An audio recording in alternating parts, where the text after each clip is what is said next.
The conference room felt different that Tuesday morning in September.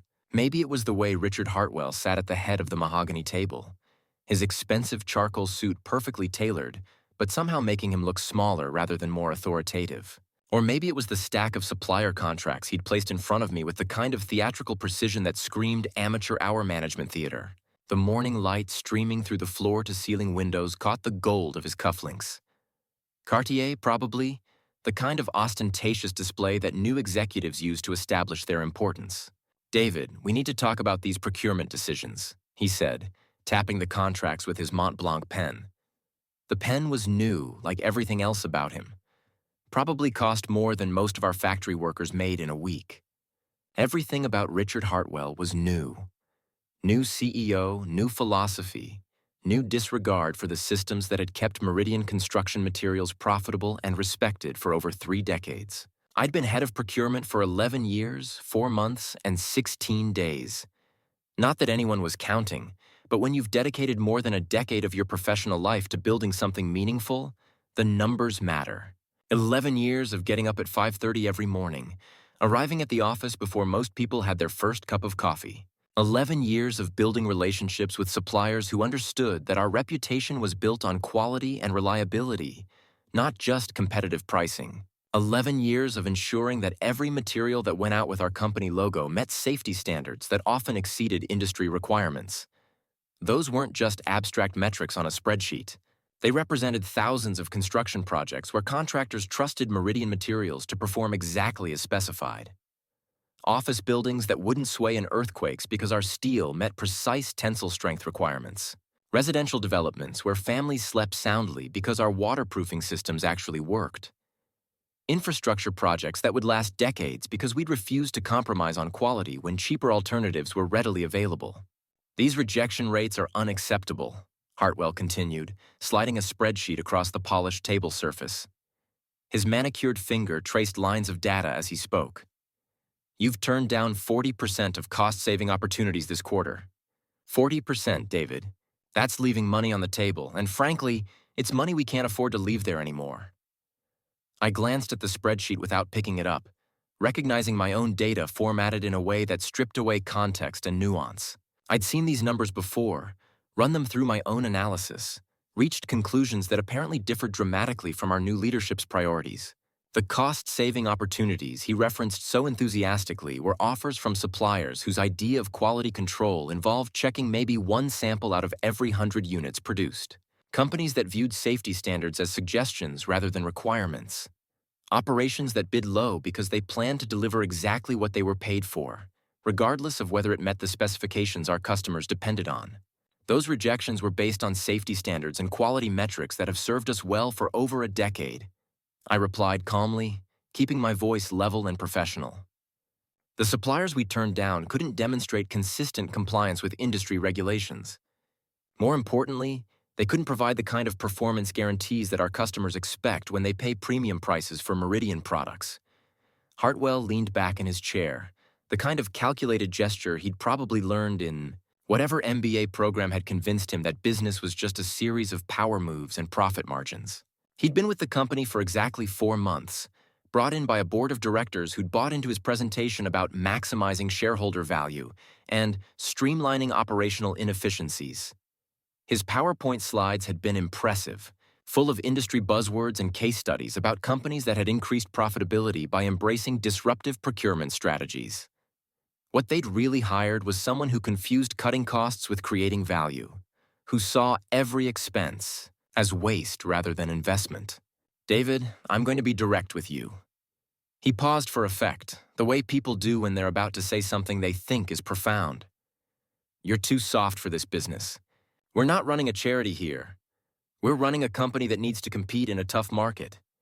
These suppliers you're rejecting, our competitors are using them and turning healthy profits while we're sitting here worried about theoretical quality issues that might never materialize." I'd heard variations of this speech before, from other executives who'd mistaken ethically standards for weakness, who'd confused long-term thinking with indecision. The language was always the same. Tough market, healthy profits, competitive advantage.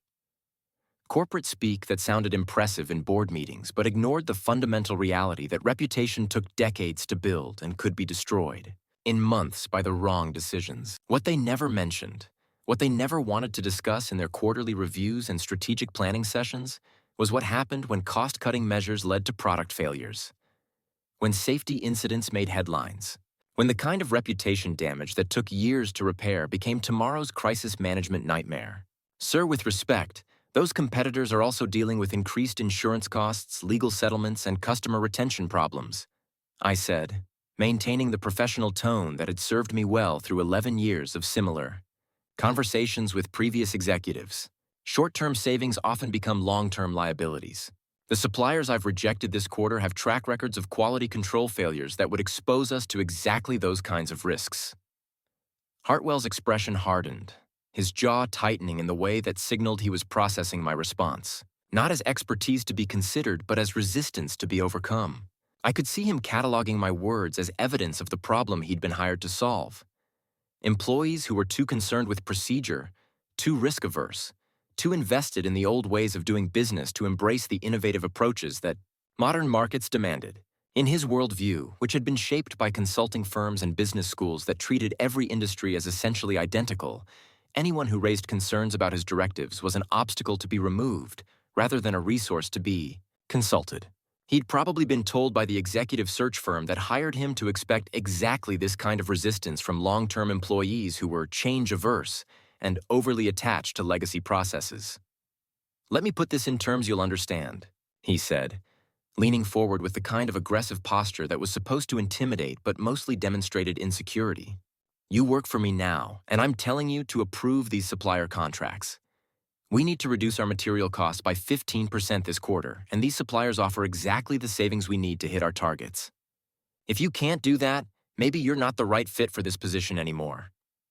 The threat was clear, delivered with the blunt force of someone who'd never learned that leadership was about building consensus rather than issuing ultimatums. But threats only work when the person receiving them values what's being threatened more than what's being compromised.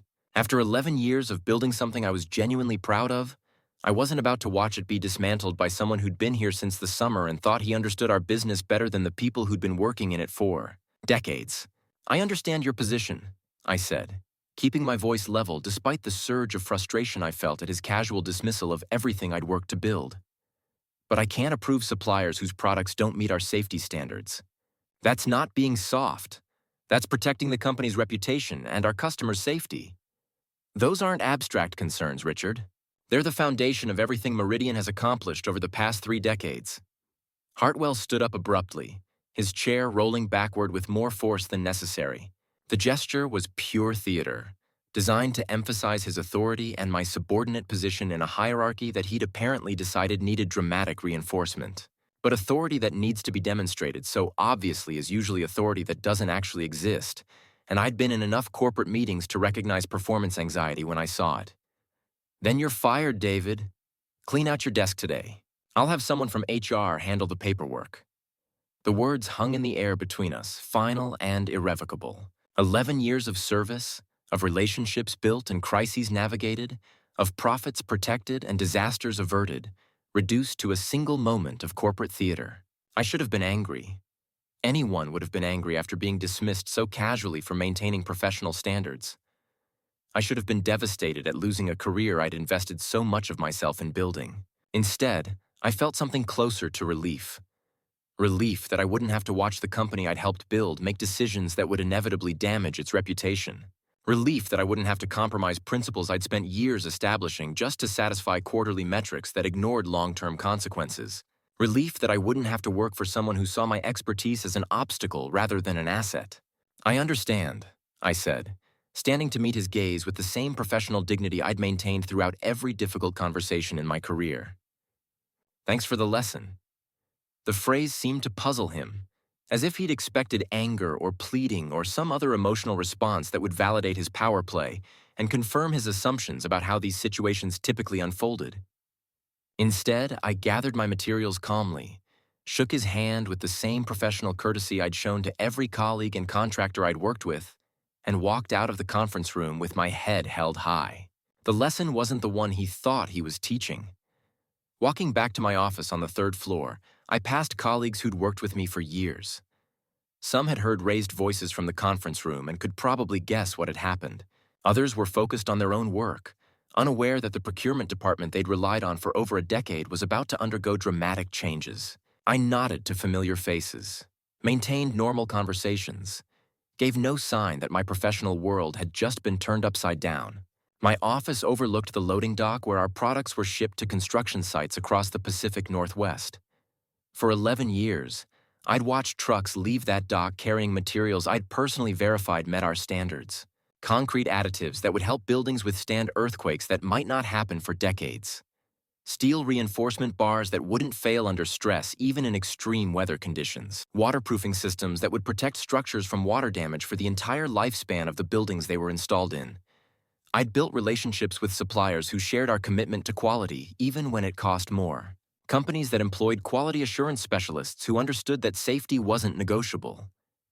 Operations that invested in better equipment and more rigorous testing because they knew that their reputation depended on consistent performance. Partners who would call us immediately if they discovered any issue that might affect product quality, because they understood that problems caught early were problems that could be solved. I'd developed testing protocols that went beyond industry minimums, catching defective materials before they reached our customers.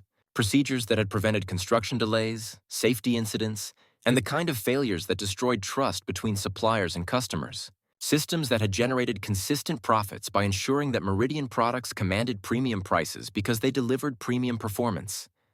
Now someone else would be making those decisions. Someone with an MBA and no experience in construction materials. Someone who thought that expertise was less important than enthusiasm, that relationships were less valuable than spreadsheets, that the complex web of quality assurance that kept buildings from falling down could be simplified into cost-cutting, targets, and profit margins.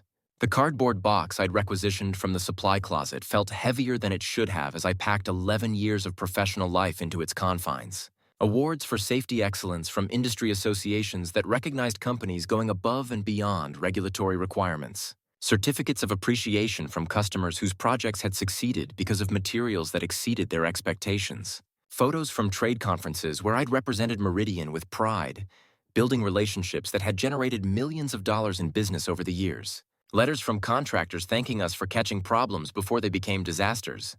Documentation of cost savings achieved by working with suppliers who understood that doing things right the first time was always cheaper than fixing mistakes later. Records of projects completed on time and under budget because materials performed exactly as specified. All of it reduced to the contents of a single cardboard box that I'd carry to my car and probably store in the garage until I figured out what came next. Janet Morrison from HR appeared in my doorway around noon, looking uncomfortable with the task she'd been assigned. We'd worked together for 8 years, navigating budget approvals and personnel issues with the kind of mutual respect that developed between professionals who understood each other's challenges. She knew my track record, understood the value I'd brought to the organization, had probably argued against this decision in whatever meeting had produced my termination. "David, I'm so sorry about this," she said quietly, glancing over her shoulder to make sure we weren't being overheard. "The severance package is generous, 6-month salary plus benefits continuation. But I know that doesn't make this any easier." "It's business, Janet. I understand that." But we both knew it wasn't really business. It was politics. Hartwell needed to establish his authority quickly, demonstrate that he was willing to make tough decisions, show the board of directors that he could cut costs and increase profitability within his first quarter. Firing the head of procurement who'd been too soft was a visible way to signal that things were changing under his leadership, that he wouldn't tolerate resistance to his new strategic vision. The irony was that the changes he was implementing would probably destroy everything he'd been hired to improve. "There's something else," Janet said, lowering her voice further. "Richard is promoting Jason Kumar to replace you. It's already been announced to the senior staff. Jason Kumar, 26 years old, MBA from Northwestern, and exactly 18 months of experience in supply chain management at a logistics company that handled consumer electronics. His primary qualification for the position was being the son of Robert Kumar, Hartwell's golf partner and tennis club buddy. I'd met Jason briefly when Hartwell had brought him around for informational interviews. A bright kid, eager to prove himself, but with no understanding of the construction industry's unique requirements and challenges. "I see," I said, because there wasn't much else to say.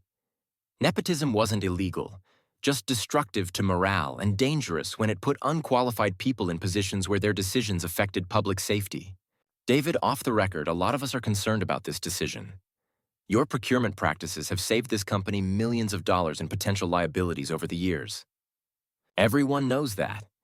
Everyone except the person who mattered, apparently. I drove home to my suburban house in Bellevue, carrying the box of displaced professional life and a severance agreement that would provide financial security for several months while I figured out what came next. The drive gave me 30 minutes to process what had happened, to begin planning for a future that looked very different from the one I'd imagined that morning. My wife Carol was in her garden when I arrived, tending to the roses she'd spent 5 years cultivating into something spectacular. The October afternoon was warm for Seattle, and she'd taken advantage of the weather to tackle some overdue pruning. She looked up as I approached, immediately recognizing that something significant had happened. After 18 years of marriage, she could read my moods better than I could read them myself. "You're home early," she said, setting down her pruning shears and brushing dirt from her gardening gloves. "I got fired today." The words sounded strange, spoken aloud, like they belonged to someone else's story. I'd imagined this conversation occasionally. Everyone who works for someone else does. But I'd always assumed it would involve a company-wide downsizing or a merger that eliminated redundant positions, not a summary dismissal for maintaining professional standards. Carol listened without interrupting as I explained the morning's events. The supplier contracts that didn't meet our safety standards. Hartwell's ultimatum about approving them anyway. My refusal to compromise principles I'd spent years establishing. The theatrical firing that was probably intended to send a message to other employees about the importance of following new management directives. "Are you okay?" she asked when I finished. "I think so. Maybe more okay than I expected to be." And I was. Angry, certainly, at the casual dismissal of 11 years of expertise. Frustrated by the knowledge that Meridian was about to make decisions that would probably damage its reputation and endanger public safety, but also relieved to be free from an environment where doing the right thing was seen as insubordination. That evening, I opened my laptop and began the process of transitioning from employed to job seeking. Updated my LinkedIn profile with a carefully worded description of my departure that emphasized my commitment to quality standards without directly criticizing my former employer. Sent discreet messages to contacts throughout the industry, letting them know I was available for new opportunities. 11 years as head of procurement at a respected company had generated a network of relationships that extended far beyond Meridian's corporate boundaries. Suppliers who'd worked with me knew my reputation for thorough evaluation and fair dealing. Competitors who'd tried to poach me over the years understood my value and the kind of results I could deliver. Industry associations had recognized my contributions to safety standards and ethical procurement practices. Within 24 hours, I had 3 interview requests and 2 informal job offers from companies that had been waiting years for an opportunity to hire someone with my background. The construction materials industry is smaller and more interconnected than most people realize. Information travels quickly between companies, especially information about personnel changes at established firms.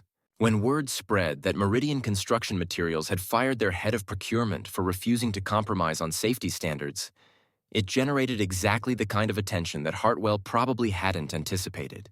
Trade publications began asking questions about Meridian's new procurement policies. Contractors who'd worked with us for years started calling to express concern about potential changes to our product quality. Suppliers who'd been rejected by our new standards wondered if they should resubmit proposals that had previously been turned down. Meanwhile, back at Meridian, the new procurement strategy was being implemented with the efficiency that comes from ignoring inconvenient details like experience and expertise. Jason Kumar had moved into my former office, eager to prove himself worthy of his rapid promotion. His first week involved meetings with suppliers whose proposals I'd rejected, companies that were suddenly finding their cost-cutting approaches much more welcome under new management. Hartwell had given him a clear mandate: reduce material costs by 15% within 90 days while maintaining acceptable quality levels. What constituted acceptable quality was left deliberately vague, presumably because defining it too precisely might interfere with the cost-cutting objectives that were Hartwell's primary focus. Jason was smart enough to realize he was in over his head. but too proud and too eager to admit it. Instead of seeking guidance from experienced colleagues or consulting with industry experts, he relied on supplier assurances and manufacturer claims that products met all necessary standards. He approved contracts based on price comparisons rather than performance history, assuming that regulatory compliance was sufficient to ensure quality. The first signs of trouble appeared within 2 weeks of my departure, though they were subtle enough that someone without experience might dismiss them as isolated incidents. A batch of concrete additives from one of the new suppliers failed basic pH testing at a construction site in downtown Seattle. The concrete mixer operator caught the problem before it was poured, but the failure meant that an entire day's pour had to be postponed while replacement materials were delivered. The failure wasn't catastrophic. Buildings didn't collapse, nobody was injured, but it delayed the project by 3 days and cost the general contractor thousands of dollars in overtime and rescheduling. The general contractor, Morrison and Associates, had been using Meridian materials for over 15 years. In all that time, they'd never encountered a quality control failure that interfered with their construction schedule. The incident was unusual enough that Tom Morrison called me directly to ask if I knew what might have caused the problem. "I'm no longer with Meridian," I told him, explaining my situation without going into the details that might damage relationships he still needed to maintain. "That explains it," he said grimly. "We've been counting on your quality control for so long that we stopped testing everything ourselves. Looks like we need to start doing that again." It was exactly the kind of response I'd feared. Contractors had learned to trust Meridian products because our testing was more rigorous than industry standards required. When that testing disappeared, they'd have to implement their own quality control measures, adding time and expense to every project while reducing their confidence in our materials. The second incident occurred 3 weeks later, involving steel reinforcement bars from another new supplier that Jason had approved based primarily on their competitive pricing. The bars arrived at a highway construction site in Tacoma and were rejected during routine quality inspection when microscopic fractures were discovered during stress testing. Again, not a disaster. The bars were replaced before installation. But another delay, another unhappy customer, another small crack in Meridian's reputation for reliability. I heard about both incidents through my industry network. The construction materials business thrives on relationships and information sharing, and people who'd worked with me for years were curious about the changes at Meridian. They'd grown accustomed to a level of quality assurance that apparently no longer existed, and they were adjusting their expectations accordingly. By the end of my first month of unemployment, I'd accepted a position as Director of Quality Assurance at Cascade Building Products, one of Meridian's primary competitors in the Pacific Northwest market. The salary was 20% higher than what I'd been making at Meridian. The benefits package was significantly better, and most importantly, I'd be working for a company that understood the long-term value of maintaining high standards. Cascade's CEO, Maria Santos, had been trying to hire me for 3 years. She'd built her company's reputation on exactly the kind of quality-first approach that Hartwell had dismissed as outdated thinking. Her offer letter included a note that made her philosophy clear. "We believe that cutting corners on quality is the most expensive mistake a company can make. We're looking for someone who shares that philosophy and has the expertise to implement it." My second month brought news that Meridian was dealing with more serious problems. A waterproofing system from one of Jason Kumar's newly approved suppliers had failed during October's heavy rains, causing significant flooding in the basement of a luxury apartment complex in Bellevue. The damage was extensive. Flooring, electrical systems, HVAC equipment, and personal property belonging to residents who'd trusted that their building had been constructed with reliable materials. The financial impact was substantial. Insurance would cover most of the direct costs, but the general contractor was facing lawsuits from apartment owners whose property had been damaged. More importantly, from Meridian's perspective, the contractor was threatening to find a new materials supplier for all future projects. Marcus Chen Construction had been one of our largest customers for over a decade, generating more than $2 million in annual revenue. Hartwell called an all-hands meeting to address quality concerns and reassure both employees and customers that Meridian remained committed to excellence. According to Janet Morrison, who stayed in touch despite the awkwardness of my departure, his presentation focused heavily on isolated incidents and renewed focus on quality control measures. What he didn't mention was that the quality control measures he was promising to implement were the same ones that I'd established over 11 years of building our procurement systems. The measures that he'd eliminated when he fired me for being too soft on suppliers who couldn't meet our standards. The irony was apparently lost on him, but it wasn't lost on the employees who attended the meeting. Month 3 brought the crisis that would define Hartwell's tenure as CEO and demonstrate the true cost of prioritizing short-term savings over long-term reputation. A residential development in Portland was evacuated when structural engineers discovered that steel beams supplied by Meridian contained chemical impurities that compromised their load-bearing capacity. The beams hadn't failed yet, but testing revealed that they couldn't be trusted to support the weight they'd been designed to carry over the long term. The entire project, a luxury condominium complex with 48 units, would need to be torn down and rebuilt with proper materials. The financial impact was enormous and far-reaching. Meridian faced lawsuits from the developer, the general contractor, and individual homeowners who'd purchased units in the building. Insurance coverage was being disputed because the beam failure resulted from Meridian's own cost-cutting decisions, rather than manufacturing defects beyond the company's control. The State Construction Commission opened a formal investigation into Meridian's quality assurance practices, with potential penalties that could include suspension of their contractor licensing. But the real damage was to the company's reputation, which had been built over 3 decades of consistent performance and reliable products. For 30 years, Meridian Construction Materials had been synonymous with quality and reliability in the Pacific Northwest construction industry.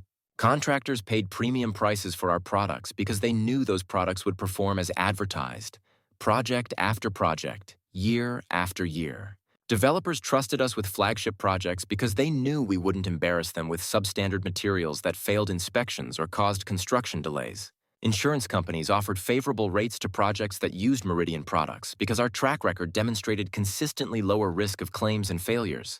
All of that trust had been built slowly.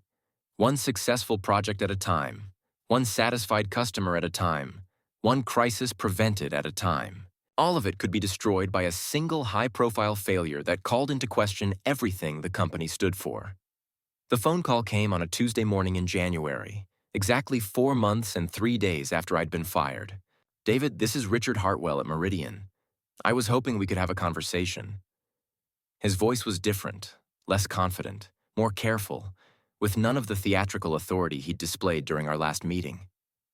The aggressive posture that had characterized his management style had been replaced by something that sounded almost like humility. Almost, but not quite. "Of course, Richard. What can I do for you? I think there might be some opportunities for us to work together again. The company is facing some challenges, and your experience with quality assurance could be valuable in helping us address them." The euphemisms were almost amusing in their transparency.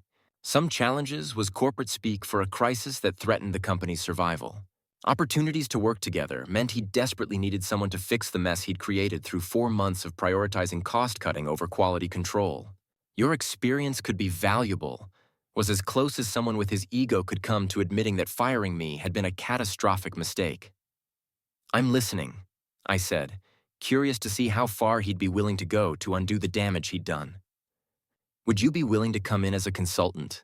We could offer a competitive day rate, flexible scheduling, and full authority to implement whatever changes you think are necessary to address our current quality control issues." Full authority.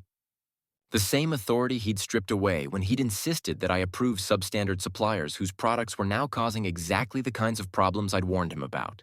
The authority that could have prevented every crisis they were currently facing if he'd been willing to trust the expertise he'd hired me to provide.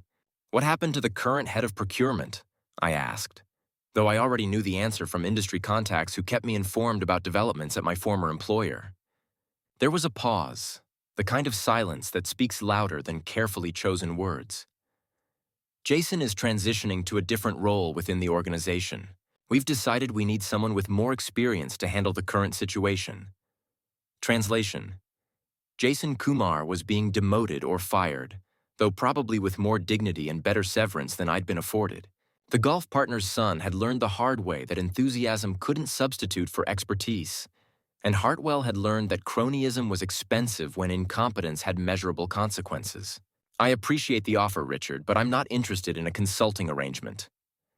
Another pause, longer this time. I could imagine him recalculating his approach, trying to figure out what it would take to get me back. He'd probably assumed that I'd be grateful for the opportunity to return, that unemployment had made me desperate enough to accept whatever terms he offered. "We could discuss a permanent position," he said, his voice taking on the kind of urgency that suggested he was running out of options. "Director of Quality Assurance, maybe even vice president level. Significant salary increase, equity participation, signing bonus. Whatever it takes to get you back. Whatever it takes." 4 months ago, he'd been willing to fire me for being too soft on suppliers who couldn't meet basic safety standards. Now he was offering to promote me to a position with more authority and better compensation than I'd ever had at Meridian. The transformation was remarkable in its completeness and desperation. "Richard, do you remember what you said when you fired me?" "David, I was under enormous pressure to reduce costs quickly. The board was expecting immediate results, and I may have been too hasty in my approach to procurement reform. You said I was too soft for this business." The silence stretched long enough that I wondered if the call had been disconnected.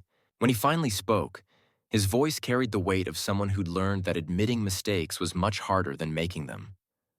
"I was wrong about that. I realize that now." "What changed your mind?" "The Portland situation, the lawsuits, the investigation. Our customers are losing confidence in our products, and our insurance costs have tripled." He paused, gathering himself for what came next. "The board is asking serious questions about my leadership decisions." Translation: the board of directors was considering replacing him the same way he'd replaced me. The irony was perfect. He'd fired me for refusing to compromise standards, and now his job was in jeopardy because he had compromised standards. The short-term cost savings he'd achieved had been overwhelmed by the long-term costs of the problems those savings had created. "I'm sorry to hear about the company's difficulties," I said, and I meant it. Despite everything that had happened, I'd invested 11 years of my career in building Meridian's reputation, and it was painful to watch that reputation being destroyed by avoidable mistakes. "But I have a new position at Cascade Building Products. I'm quite happy there." "David, please. I know I made a mistake. The company needs your expertise. I need your help." There it was. The admission I'd been waiting for, though it brought me less satisfaction than I'd expected. Not hidden behind corporate euphemisms or management speak, but direct acknowledgement that he'd been wrong and that his decisions had consequences that extended far beyond quarterly profit margins. "Richard, when you fired me, you taught me something important. You taught me that principles have value even when they're inconvenient. You taught me that standing up for what's right is worth more than keeping a job with someone who doesn't share those values. So, you'll help us?" "No, I won't." The finality of the statement seemed to surprise him. I could hear him processing the rejection, trying to understand how someone he'd fired 4 months ago for being too soft could now refuse to rescue him from the consequences of that decision. "But the company will fail without proper quality assurance," he said. "You know that. You know what these problems are costing us." "Then maybe it should fail." The words were harsh but honest. Companies that prioritize short-term profits over long-term sustainability deserved whatever consequences followed from those choices. Organizations that fired experienced professionals for maintaining ethical standards needed to learn that expertise couldn't be easily replaced with enthusiasm and good intentions. "David, be reasonable. Think about all the people who work there. Janet in HR, the factory workers, the sales team, the engineers. They'll lose their jobs if the company goes under. These are good people who had nothing to do with the decisions that created this mess." It was a fair point, and one that had kept me awake several nights since leaving Meridian. Good people would suffer if the company failed. People who'd had no say in the decisions that created this crisis. People who'd trusted their leadership to make choices that protected their livelihoods and their professional reputations. But staying to prevent their suffering would only enable more of the same decision-making that had caused the problems in the first place. "Those people deserved better leadership than you provided," I said. "Maybe the next CEO will understand that quality isn't negotiable, that reputation takes decades to build and can be destroyed in months by the wrong decisions." I ended the call feeling both satisfied and melancholy. Satisfied because justice had been served. Hartwell was facing consequences for his poor judgment and his casual dismissal of expertise. Melancholy because a company I'd helped build was suffering from problems that could have been prevented if pride hadn't gotten in the way of wisdom.